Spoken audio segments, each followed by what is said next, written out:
बहुत सारे पेशेंट मेरे पास आते हैं कॉन्स्टिपेशन या कब्ज़ की वजह से कि उनको रोज़ पखाना ठीक तरीके से नहीं आता या कई दिन गुजर जाते हैं और पखाना नहीं आता। ये बहुत कॉमन प्रॉब्लम है और आजकल के दौर में जब हमारे पास प्रॉपरली वॉक और एक्सरसाइज का टाइम भी नहीं है, प्रॉपरली बैठ के खाने का टाइम भी नहीं है, तो ये चीज़ बहुत कॉमन होती जा रही है। हमने नोटिस किया है कि 92% अवाम जो ये वीडियोस देखती है वो नॉन सब्सक्राइब है हमारे चैनल को। तो आपसे एक हम्बल रिक्वेस्ट ये है कि इस चैनल को प्लीज़ सब्सक्राइब करें ताकि आपके लिए हम बेहतर से बेहतर कंटेंट बनाएं और बड़े से बड़े डॉक्टर्स को अपने प्लेटफॉर्म पे ला सकें।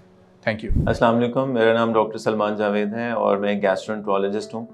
जो यंग पेशेंट्स में कॉन्स्टिपेशन होती है उसमें कुछ मसाइल ऐसे हैं कि उनका एंग्जाइटी और आईबीएस के साथ ताल्लुक़ है, जिसको हम इरिटेबल बावल कहते हैं कि इंटेस्टाइन ही बहुत इरिटेट हो जाती है और कॉन्स्टिपेशन होनी शुरू हो जाती है। लेकिन जब पेशेंट को 35 या इससे ऊपर या स्ट्रिक्टली स्पीकिंग 40 से ऊपर जाएं और उनको इस तरह से कब्ज़ रहनी शुरू हो, तो उसमें कुछ ऐसे वार्निंग साइंस हैं जिनका हमें लाजमी ख्याल करना चाहिए और उसको देखना चाहिए कि कोई ख़तरनाक बात तो नहीं।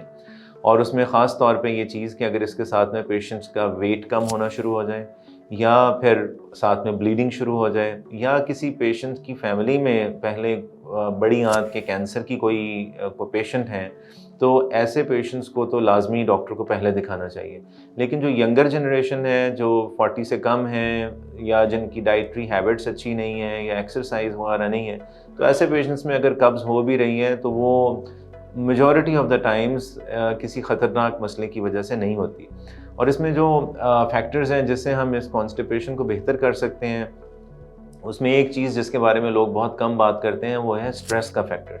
डाइट के बारे में तो सभी बात करते हैं कि हमें जंक फूड नहीं खाना, हमें पानी का इस्तेमाल ज़्यादा करना है, जो कि आम पब्लिक को पता है इस चीज़ का कि जंक फूड से और पानी का इस्तेमाल कम करने से कब्ज़ होती है। लेकिन स्ट्रेस एक फैक्टर ऐसा है जो कॉन्स्टिपेशन को बढ़ा सकता है। और आजकल जितनी स्ट्रेसफुल लाइफ है, तो मैं हमेशा पेशेंट्स को मेंटल हेल्थ के बारे में भी कहता हूँ कि ये आपके गट हेल्थ के साथ, आपके मैदे की और आपकी इंटेस्टाइन के साथ ये चीज़ जुड़ी हुई है, तो उस बारे में ज़रूर सोचना चाहिए। हाइड्रेशन यानी कि पानी का इस्तेमाल, 1.5 से 2 लीटर पानी पीना चाहिए, फाइबर का इंटेक बहुत अच्छा होना चाहिए। तो ये चीज़ें हैं जो कि मिलजुल के कब्ज़ को ठीक कर सकती हैं।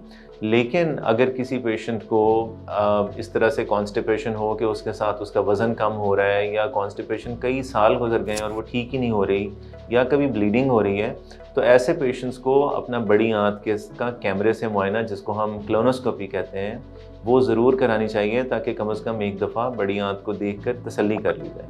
और उसके लिए आपको ऑब्वियसली किसी मैदे जिगर के डॉक्टर से ही रब्ता करना चाहिए। Thank you.